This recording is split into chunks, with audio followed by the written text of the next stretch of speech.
Sahabat SW mungkin mengenal orang yang bernama Stephen Covey. Semoga saya tidak salah menyebut nama gitu ya. Sorry Om Stephen kalau salah sebut nama. Beliau menulis buku yang sangat populer gitu ya, berjudul Seven Habits of Highly Effective People, yang menjadi banyak rujukan gitu ya ketika buku itu diterbitkan. Dia pernah berkata begini, ada 3 hal gitu ya yang konstan, ada 3 hal yang tidak berubah dalam hidup ini, yaitu perubahan, pilihan, dan prinsip. Perubahan, pilihan, dan prinsip. Hidup itu pasti ada perubahan. Perubahan setidaknya usia bertambah, mode ada perubahan, kira-kira demikian. Dan itu sebuah fakta yang kita tidak bisa tolak. Kita juga selalu dihadapkan pada pilihan. Bahkan saat bangun tidur pun kita tuh diberikan pilihan. Mau bangun sekarang atau bangun nanti gitu ya. Sudah bangun juga ada pilihan. Ini mau ke kamar mandi dulu atau minum dulu. Kira-kira demikian. Dan prinsip itu sesuai prinsip yang bertanggung jawab itu juga tidak akan berubah. Dan ini menjadi 3 hal yang disampaikan oleh Stephen Covey, bahwa ada 3 hal yang konstan di dalam kehidupan ini. Terus apa yang kita bicarakan? Ya, kita bicarakan setelah yang satu ini.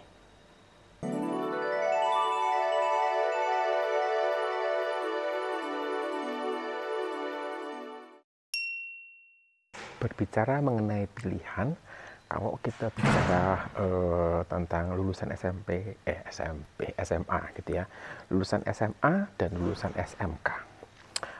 Ketika lulus gitu ya, ada pilihan mau kuliah atau tidak kuliah. Ketika seseorang memutuskan, oke, saya mau kuliah gitu, tetap lagi pertanyaannya gitu ya, mau sekarang atau nanti. Bahasa kerennya sekarang ini cukup sering dipakai begitu, istilahnya gap year. Dan gap year itu di masa lalu bukanlah sebuah pilihan buat mereka yang baru lulus dari SMA. Artinya ketika saya lulus SMA, saya harus kuliah, walaupun saya tidak tahu saya itu mau menekuni bidang apa. Ketika saya lulus SMA, saya harus kuliah, walaupun saya itu tidak tahu mau kuliah di kampus mana. Kenapa? Karena gap year itu bukan pilihan. Orang berpikir bahwa ketika saya memilih gap year itu mendatangkan aib gitu. Kok bisa? Iya, berarti kamu itu tidak berkualitas, maka tidak bisa kuliah. Padahal belum tentu seperti itu. Artinya orang itu memilih tidak gap year itu karena terkait dengan citra dirinya, ya demikian. Dan ketika orang itu tidak tahu mau kuliah apa, tidak tahu mau kuliah di mana, tapi tidak ada pilihan gap year, itu mendorong banyak kisah sedih gitu ya, memunculkan banyak kisah sedih karena kasus salah jurusan yang terjadi di mana-mana. Jadi buat yang kelewatan, ada video tentang salah jurusan yang sudah saya bahas, semoga bisa bermanfaat buat sahabat semuanya. Menariknya, akhir-akhir ini kata gap year itu sudah menjadi hal yang umum. Dan saya tidak punya datanya, tetapi kalau saya mengamati dari situasi yang ada di Quora, ada orang-orang yang mulai memikirkan gitu, kayaknya lebih aku nih gap year deh, ya gitu ya. Beberapa orang mungkin gitu ya sudah sadar bahwa lebih baik saya gap year daripada salah jurusan. Dalam hal ini saya mendukung gitu ya, saya setuju dengan pendekatan bahwa lebih baik gap year daripada salah jurusan. Nah, di masa gap year, dia punya waktu untuk memikirkan dengan lebih dalam. Apa sih yang mau dia lakukan? Apa sih yang dia mau tekuni gitu? Mau di kampus mana dia kuliah? Ini kan menjadi satu pemikiran cukup panjang mestinya.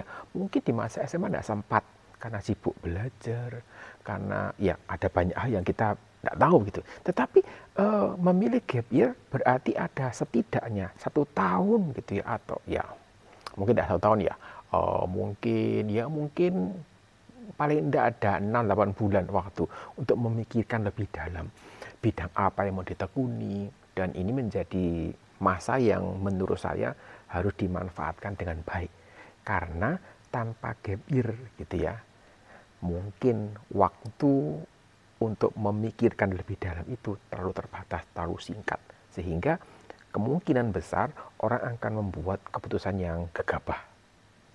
Selain masalah bidang yang akan ditekuni, pilihan orang untuk gap year itu juga terkait dengan biaya. Jadi karena saya itu belum ada biaya, saya masih mencukupkan sendiri biayanya, saya masih bekerja, orang tua belum cukup dananya gitu ya, maka saya ini memilih untuk gap year. Setidaknya orang tua tidak terbebani gitu ya. Nah, kalau peduli dengan kondisi ekonomi keluarga, itu menjadi sebuah pertimbangan yang menurut saya cukup dewasa. Artinya tidak memaksakan harga diri, tidak memaksakan citra dirinya, sehingga memaksa orang tua itu pada kondisi yang cukup berat gitu ya untuk membiayai kuliah. Saya angkat topi untuk teman-teman sahabat SDP yang memutuskan untuk gap year karena melihat kondisi ini. Memang ada orang tua yang mengatakan, wis kamu mesti kuliah. Nanti bapak sama ibu akan mikirkan gitu ya, dari mana biayanya. Sekarang memang belum ada, tapi pasti ada jalan. Tapi saya menghargai gitu ya, saya mesti menghargai. Sahabat SDP juga Anda semua yang memutuskan untuk gap year karena melihat kondisi orang tua yang sepertinya belum memungkinkan. Mungkin juga orang juga bisa bekerja mengumpulkan dana untuk dia bisa kuliah.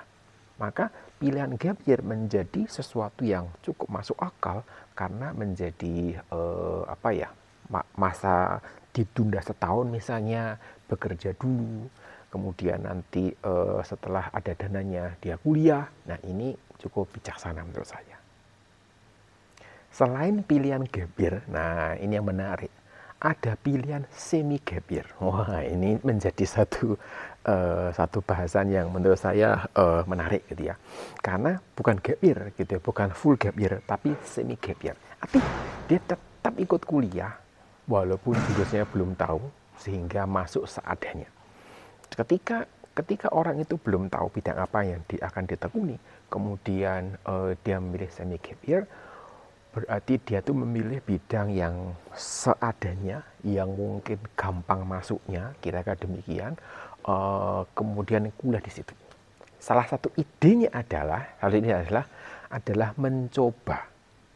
Mungkin gitu ya, mungkin bidang ini cocok buat saya. Kalau cocok saya lanjutkan, tidak cocok tahun depan saya ada skenario untuk daftar kuliah lagi gitu ya.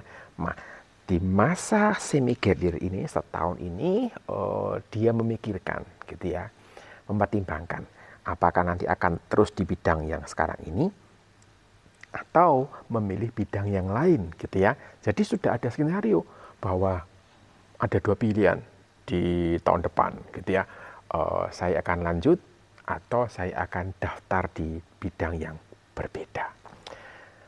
Tapi sebenarnya ini juga sebuah pilihan yang menurut saya cukup menarik, tetapi ada risikonya karena mesti keluar biaya juga.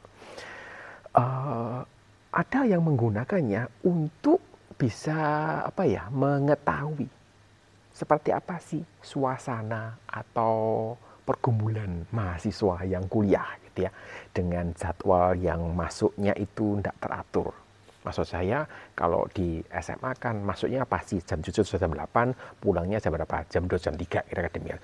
Kalau kuliah kan kadang masuk pagi, kadang kuliahnya siang, sore juga ada. Mungkin kalau ngambil kelas karyawan gitu ya, kuliahnya malam gitu. Nah, kemudian juga ada kegiatan yang lain, ikut hobi ini, punya kegiatan apa punya pacar. Nah, ini dengan memasuk di masa semi gap year ini bisa ngicipi seperti apa menjadi mahasiswa.